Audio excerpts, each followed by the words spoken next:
Good afternoon and welcome to Nora's Dog Training Company. We're here today with Fritz and Brandy, and what we're going to be demonstrating for you today on video is Fritz's ability to understand and respond to his formal on-leash obedience commands, his ability to pay attention, and the fact that we have been lengthening out his attention span and focus. So you see him looking up at Brandy. The first thing that we're going to take a moment to introduce is the training equipment that we're using. Brandy is using a regular 6-foot web training leash, and she keeps the bulk of the leash folded neatly in her right hand. That leaves her left hand free to give any little correction that's needed, and the only little correction that we give is a tiny little tug and let go on the training collar. That is the second piece of equipment that we're using. We're going to introduce you to your training equipment tomorrow, tell you why we've opted for this training equipment, and show you how to use it properly. Now Fritz is sitting very nicely, or laying down actually very nicely, but Brandy's left, and that is where all of our obedience training is done. And the first exercise that they're demonstrating for us is heeling. The command is Fritz heel, and at this point he has a job to do, and that is to maintain pace with you when you're walking. He shouldn't be dropping his head, and that's one of his problems.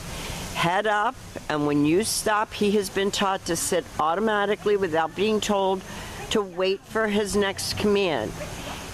So remember, Fritz heel, and then you want to keep him at your left, and he should walk along at your pace. This took days and days and days. He is a jitterbug, and he's a jack-in-the-box, and he's a jumping bean.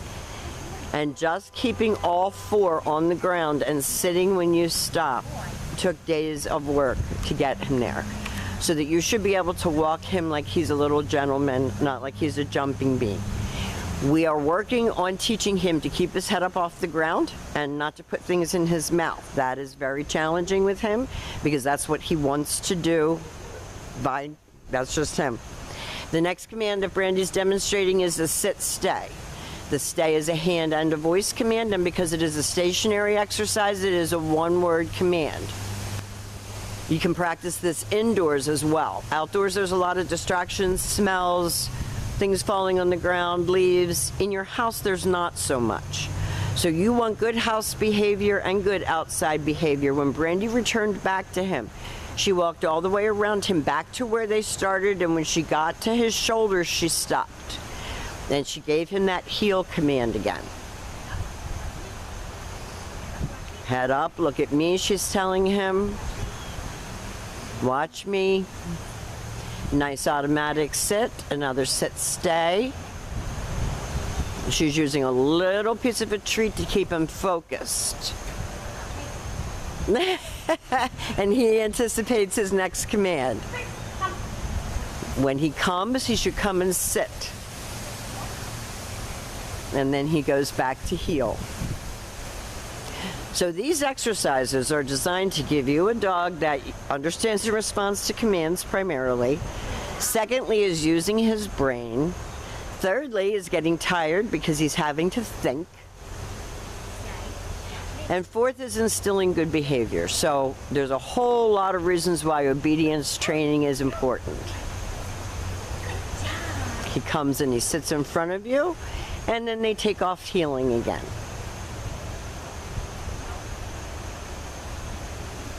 And the real goal with all of your commands with this puppy is for him to keep his head off the ground.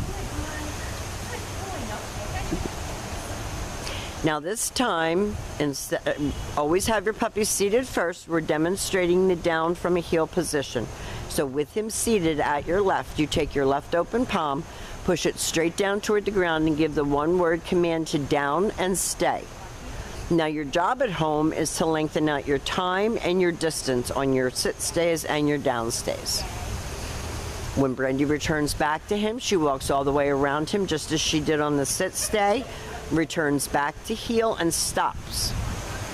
Now if he starts getting fresh, jumping, biting at the leash, you tell him no and you keep your feet moving. That's the hardest thing to remember. And you can heel right around in your house. He's small enough that you can practice all of these commands inside. Brandy has him sit.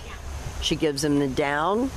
This was the hardest command other than walking on a leash that we taught him, and he does it the best. You're going to start out with about 30-second down stays, and you're going to work up slowly over the next several months to several minutes. And back to healing. Now the last command and the hardest command that we're going to be demonstrating for you is the down from a distance. Now he's being fresh. And you saw how Brandy handled it very calmly. She tells him no, sit. She doesn't lose her cool, because the more you lose your cool, the worse he gets. This is your down from a distance. So she left him in a sit stay. He goes immediately down. That was beautifully executed. So his problem areas are focus and self-control, of course, which you already know. He's done a fairly good job of demonstrating for you all of his formal on-leash obedience commands. I think he's grown a little hair so that you can try that whole haircut thing again. He and Brandy have a wonderful relationship, and she'll be working with you tomorrow. We want to thank you for choosing Nora's Dog Training Company, and we will see you very soon.